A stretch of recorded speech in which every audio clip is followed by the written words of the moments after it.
आप देख रहे हैं पल पल न्यूज़ और मैं हूं आपके साथ नदीम अकरम। पाकिस्तान की सियासी हालत किस करवट बैठेगी इसका अंदाज़ा नहीं लगाया जा सकता, पर इमरान खान ने अपने मास्टर स्ट्रोक से अमेरिका की बाइडेन सरकार को हिला करके रख दिया है, क्योंकि इमरान खान ने पूरी दुनिया में एक चोरों वाली छवि बाइडेन सरकार की बना करके रख दी है।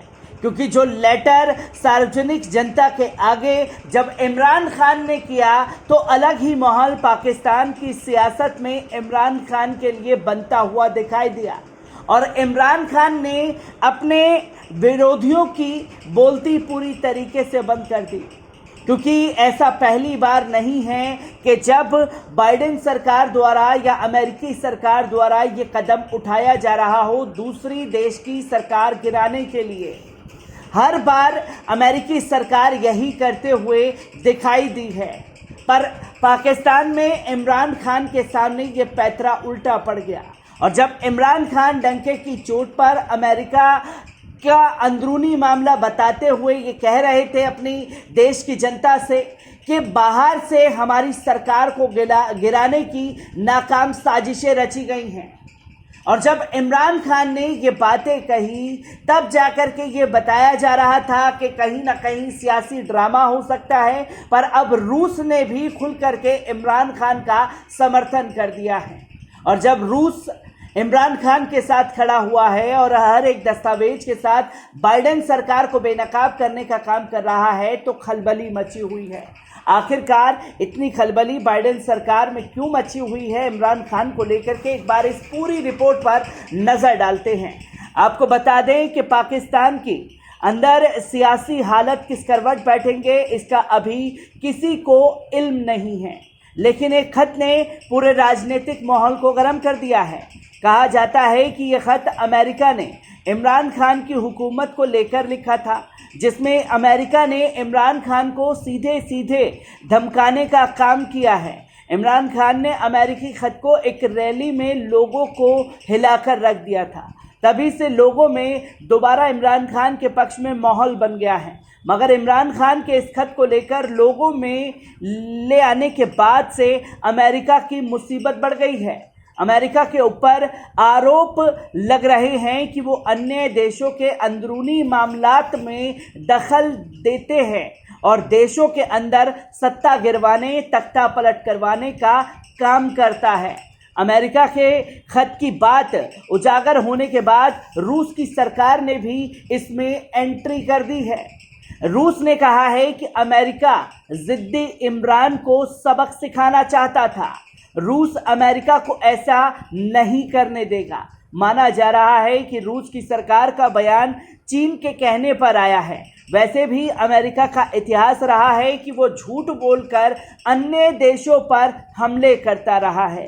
इराक पर हमला करते समय अमेरिका ने तर्क दिया था कि सद्दाम हुसैन के पास मास डिस्ट्रैक्शन के हथियार हैं, उनके पास केमिकल और बायोलॉजिकल हथियार हैं। सीरिया, यमन में अमेरिका ने बिना किसी कारण जंग थोप रखी है।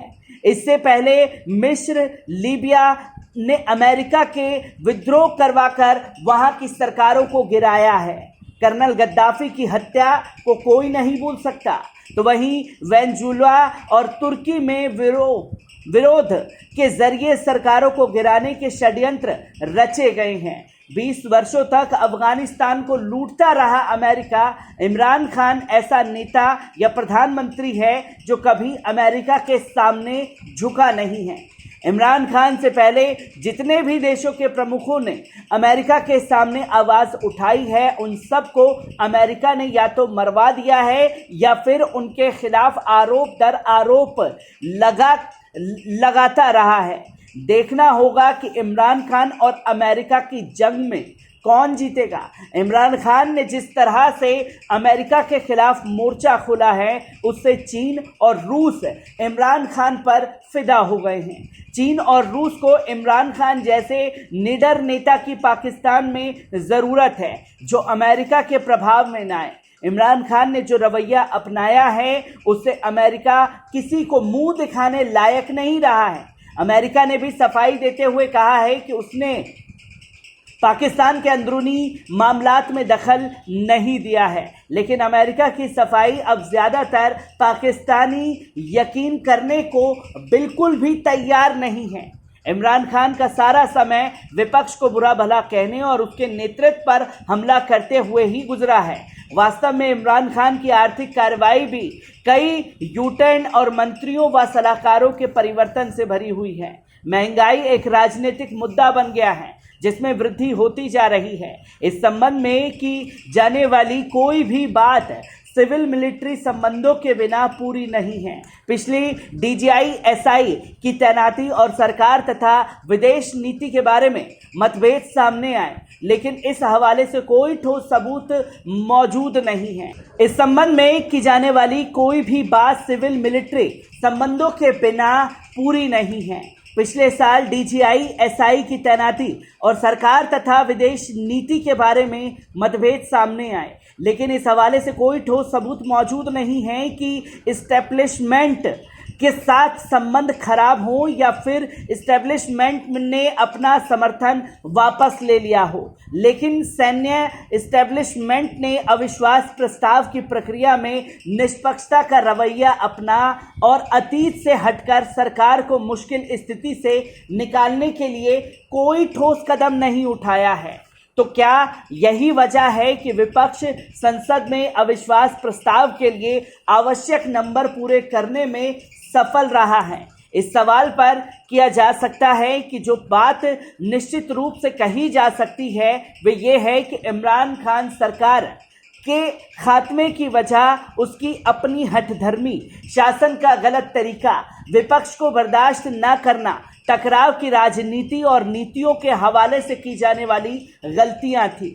अमेरिका ने पाकिस्तान की राजनीति में अमेरिका की दखलंदाजी के आरोप को पूरी तरीके से बेबुनियाद कर दिया है और साफ तौर पर यह कहा है कि उसमें इसका कोई हाथ नहीं था और इसके लिए जो सवाल अमेरिका के ऊपर उठाए जा रहे हैं वो सरासर गलत है। आपको बता दें कि अमेरिका ने पाकिस्तान की राजनीति में अमेरिका की दखलंदाजी के आरोप को बेबुनियाद बताते हुए कहा है कि अमेरिका कभी भी एक राजनीतिक दल के मुकाबले में दूसरे राजनीतिक दल की मदद नहीं करता है। रूस ने कहा था कि अमेरिका पाकिस्तान के आंतरिक मामलों में शर्मनाक हस्तक्षेप कर रहा है जो निंदनीय है। अमेरिका ने दरअसल नाफरमानी करने वाले इमरान खान को सजा देने की कोशिश की है। अमेरिका विदेश मंत्रालय के प्रवक्ता ने इस आरोप के जवाब में कहा कि इन आरोपों में कोई सच्चाई नहीं है। अमेरिकी अधिकारी ने कहा है कि वॉशिंगटन संवैधानिक और लोकतांत्रिक परंपराओं का समर्थन करता है, जिससे जाहिर होता है कि अमेरिका नहीं चाहता कि सत्ता और विपक्ष के बीच तनाव हिंसा में बदल जाए। रूसी विदेश मंत्रालय की प्रवक्ता मारिया ज़ाखरोवा ने कहा था कि रूस ने नोट किया है कि पाकिस्तान के राष्ट्रपति आरिफ अलवी ने प्रधानमंत्री की सलाह पर और उससे पहले की घटनाओं के मद्देनज़र 3 अप्रैल को नेशनल असेंबली भंग कर दी थी। प्रवक्ता ने कहा कि 23 से 24 फरवरी को पाकिस्तान के प्रधानमंत्री इमरान खान ने मास्को दौरे के ऐलान के फौरन बाद अमेरिकियों और उनके पश्चिम साथियों ने प्रधानमंत्री का असभ्य तरीके से दबाव डालना शुरू कर दिया था और दौरा रद्द करने की मांग की थी, मगर इमरान खान दबाव में नहीं आए तो उनके खिलाफ अमेरिका ने कार्रवाई की। प्रवक्ता ने कहा कि किसी संप्रभु देश के आंतरिक मामलों में हस्तक्षेप की ये शर्मनाक कोशिश है। तो आपने देखा कि ये पूरा जो खबरें इंटरनेशनल मीडिया के जरिए इमरान खान की सरकार को लेकर के सामने आ रहा है, वो लगातार परत दर परत कई बड़े खुलासे कर रहा है, जिसमें इस बात को नकारा नहीं जा सकता कि जब रूस ने यूक्रेन पर हमला किया तब जाकर के उसी दिन इमरान खान रूस के राष्ट्रपति व्लादिमीर पुतिन से मिले थे और पुतिन से मुलाकात के बाद ये बात रास नहीं आई अमेरिका को, तो अमेरिका ने तमाम हथकंडे अपनाना इमरान खान की सरकार के लिए शुरू कर दिया, जिसमें इमरान खान के मास्टर स्ट्रोक से उसे मुंह की खानी पड़ी है। और इमरान खान के मसले में अब जब रूस की एंट्री हो गई है तो अमेरिका की मुसीबतें और बढ़ती हुई दिखाई दे रही हैं। मैं ऐसी ही खबरों से आपको रूबरू कराता रहूँगा। दीजिए इजाज़त, शुक्रिया।